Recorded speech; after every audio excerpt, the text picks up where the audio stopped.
Saudara, seorang demonstran tewas dalam bentrokan yang meletus antara aparat keamanan Yaman dan pendukung Dewan Transisi Selatan di luar Istana Kepresidenan Al-Ma'asih di Aden, Yaman pada Kamis malam waktu setempat.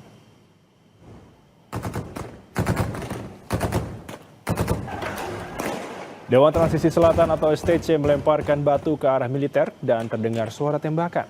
Penembakan terjadi setelah Perdana Menteri Shaya Mohsen Al-Zindani mengandalkan pertemuan pertama pemerintah yang diakui secara internasional.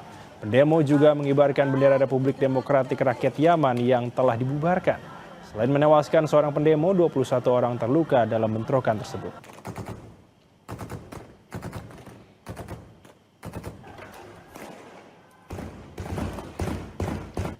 Saudara, sebuah truk pengangkut gas mengalami kecelakaan dan meledak di sebuah persimpangan di Santiago, Chile. 4 orang dilaporkan tewas, 17 orang lainnya terluka dan sejumlah kendaraan rusak karena ledakan membakar kendaraan di sekitarnya.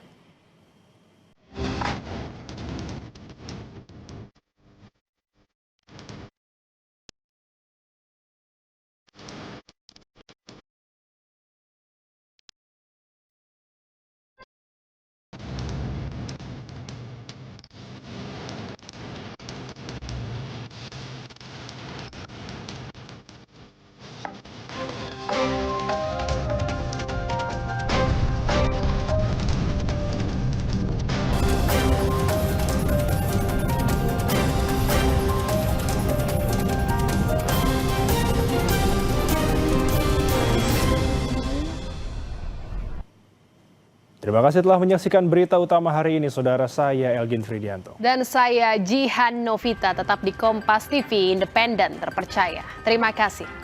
Sampai jumpa.